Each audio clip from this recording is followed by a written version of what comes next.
You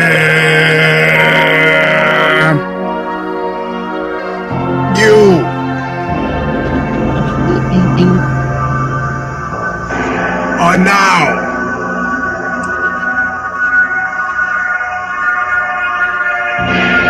about to witness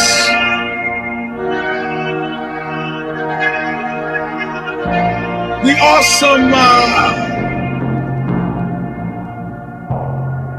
crushing light of the Eugene S. Robinson show.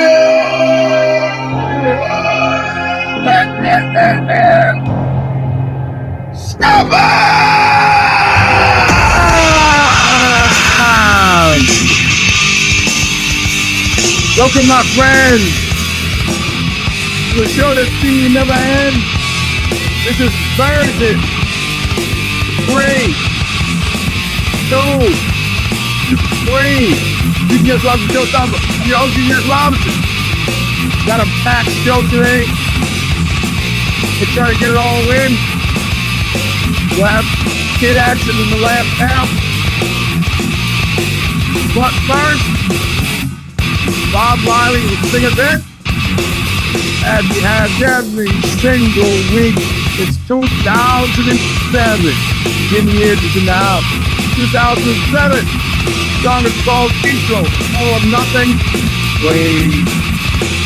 Still available for Revelation Records. What? Calling it a Just, the record you're listening to. Not even Beach, California.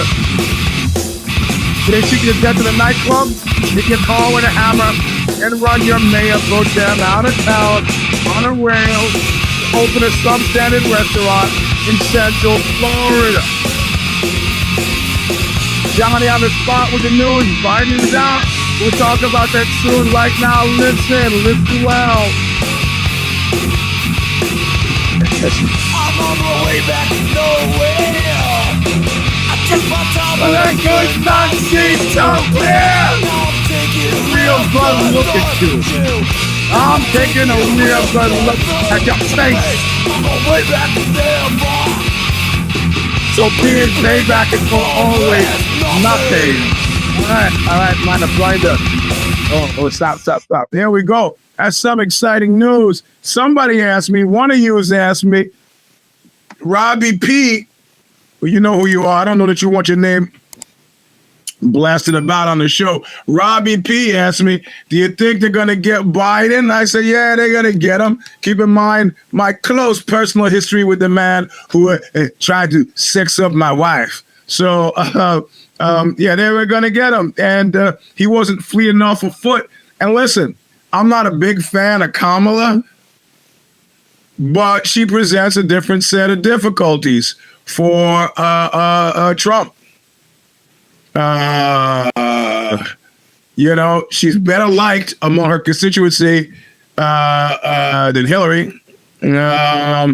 She's got the person of color thing going for her. You know, she's got age, as much as Team Old Guy doesn't like to say that. She's got age on her side, and she's got consistent policies. Maybe he stays around Professor Emeritus style. I don't know. I was out at the pool all day, so I don't know. I haven't read it, not really thought about it in any substantial way, except to think that, you know, what is it I say about Nazi Germany? Take a drink. Can't fight everybody at the same time. You got to know when to hold it and know when to fold it. Let me see if I can come up with any more of these cliches to describe what is have that. I mean, the thing is, if she can't hold her own against Trump and say on a debate stage, then what? Of course, you realize, yeah, man. Yeah, exactly. Well, Montel Williams, Montel Williams is not nearly as attractive to me as Montel Jordan. If she dated Montel Jordan, man, I'd love to see be on the hustings. This is how we do it. Anybody who samples Slick Rick can't be all that wrong. Anyway, this is version 323 of the Eugene S Robinson Show, Stomper, and we're going to back up a bit before we start going politics on you, because there's a lot of intersectionality. Because if you saw the Republican National Convention, you got to see, you must have thought you were watching a fight. What's the Baldwin doing out there? I didn't watch it myself. Last time he ran and the Baldwin came out, the audience was like, I don't know if that was the case this year. If anybody watched it, let me know. There's fuck Cyclones there. So, but let's go back as we usually do in the week. And I'll catch you up in time to the thought process now. I was actually on the phone to Mr. Is, and I started saying some stuff. He's like, yeah. And I forget that people I know listen to the show. So like some guy in Germany was the first one who hit me to this. Like I started telling him a story and his eyes started to glaze over a little bit. And he just finally said, hey man, I listened to your show. I was like, sorry, I didn't know. I don't know. It's like radio. I don't know who's listening. So anyway, but let's go back in the week. So last week I tied off the whole Oxbow thing and don't want to talk about it again. But I got an email this morning from Albert Mudrian. And Albert Mudrian is from Decibel Magazine. And Albert Mudrian wants to know, hey man, what do you want to write about for the next issue? The piece is due on Wednesday. Could you? And he gave me who's on the cover, who else is inside. Usually I try to slave it together, right? Try to put it together. But he said, obviously, in light of all what's going on, I said, yeah, I already said I was going to write the last piece on it. But, is there anything else that needs to be said? And keep in mind, a lot of stuff, weird stuff has happened as people start to read it. I've got emails from people in larger bands who are like, hold strong, buddy. And by the way, I've got suggestions to form supergroups. I've got suggestions for people to replace, offending member. And so it's kind of like I'm kind of considering, in my mind, you got to understand, in my mind, it's hard for me to imagine, guys from other bigger bands who are like looking for a wrinkle and be like, yeah, I always wanted to play with that guy. That'd be kind of cool if we were to do a one-off project and then see what happened, right? Like Kerry King did with his thing, and then Slayer goes away, and Kerry King goes, well, this is the deal now. I'm doing this now. So but I think I'm okay with the global yawn, right? I don't want to be Holger Suske. You go, Eugene, who the fuck is Holger Suske? Tell you who Holger Suske is. Holger Suske, and I'm sure I'm aggressively mispronouncing his last name, was in the band Can. So one of the times I'm touring Germany, he says, oh man, we're putting out a new record by Holger Suske. And I go, Holger Suske? Who's Holger Suske? Look, guy from Can. I go, I know Donald Suzuki. I don't know Holger Suske. He was in, it sounds like Kaiser Sose. He was in Can. And so, oh shit, he gave me the record and he gives me a PR package of stuff to go with the record. Look, and Holger Suske looks like a guy, he was probably in his 70s. I can say Can was big in the 60s, 70s. So he's an older guy, gained a bunch of weight, and he looks like he's got the look on his face that says, I'm just happy to be anywhere. And I remember thinking to myself, there's nothing quite sadder to me than old music magazines. You pick it up and all the enthusiasm of youth, and like, we're gonna ride this straight to the top. We have our fingers on the bleeding edge of art and culture and music, or we're rocking our asses off. I got my fingers on the pulse of some other cliche, and the eyes are so full of hope and wanting. And then you look at the date on the magazine, it's 1974. And you don't know who the fuck they are by today's standards. You don't know. I said, I don't want to be Holger Suske. There it is, JW. I don't want to be it. So, despite me outing him for tiny pee-pee, what Rollins has done has been admirable in my mind. It's like, I'm out. The club has kicked me out. I've been 86 from the club. I'm out. Yeah, yeah. Sammy Hagar, all these guys, they have to because they can't live off of record sales anymore.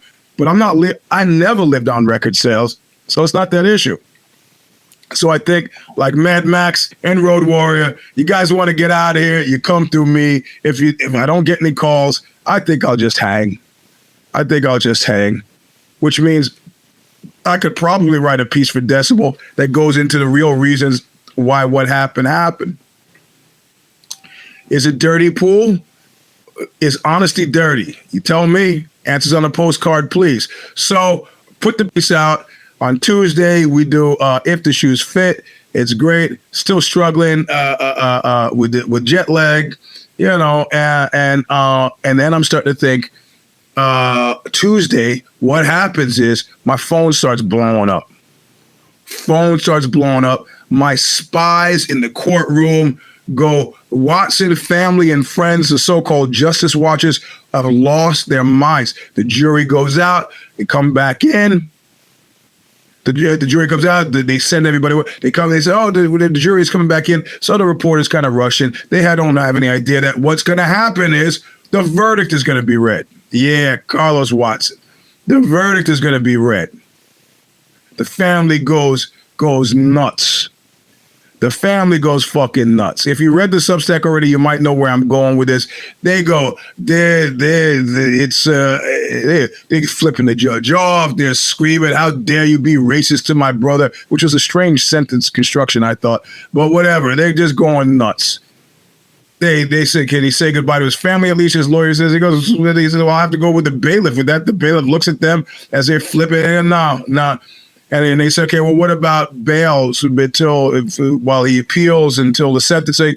And they said he's purged himself in ways both large and small. He's proven himself to be willing to say anything in regards to at least the two incidences with the purloined cell phones. So no, I'm going to have to rescind his bail like I've been threatening to do the whole time and remanded to custody. So he goes. Now I'm laughing my ass off. Yeah, we'll get to Jack Black in a second. So I'm laughing my ass off, right? I'm like laughing my ass off, really just enjoying it. Right? Just enjoying every indignity that this guy dragged me through, every piece of shit, up to and including the very end where he fired me, a guy whose wife had just had a baby, an infant child at home, fired me, no health insurance, fuck you. So I'm like, as long as there's strength in the arm, I'm going to keep hammering away, right?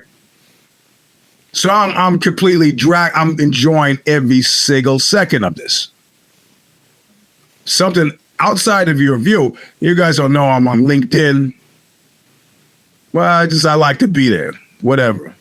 And one guy I used to work with, an older guy who just bought a house. His kid, maybe he had one kid left in college, and he had been unceremoniously separated from Ozzy. He really unjust. The guy was a sterling member of the editorial community of politics, was a really bright guy, deserved a lot better. And he left under the comment that I put up when I said, when your boss goes to jail, on a LinkedIn comment, he left, it's still sad. And I've always liked, his name is Steve. I've always liked Steve. And I was like, fuck. And I started to think of the dreams and aspirations of all the really talented people on the staff, who are pushed by a psychopath, a Gire, the wrath of God, pushed by a psychopath to do stuff that, that in their good stead would have been for the ages. I went to New York for 8 days, for 6 days, and did 8 video packages. Crime all the time, went deep, interviewed the guy who solved the Carnegie Deli murders. And all that shit etherized. Why? Because Carlos Watson is a fucking prick. It doesn't cost Skull Game, the porn review site that I ran for 10 years, is still online. I couldn't bring myself, all that porn comedy. It was like the Onion for porn. Couldn't bring myself to get rid of it.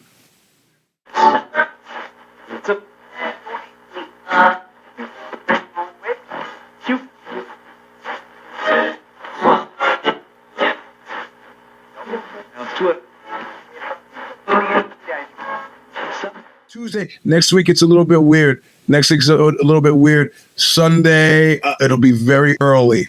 Very early. Keep in mind, really early, pre-warning. The Substack will be early, and the show will be early. But anyway, don't die between now and then.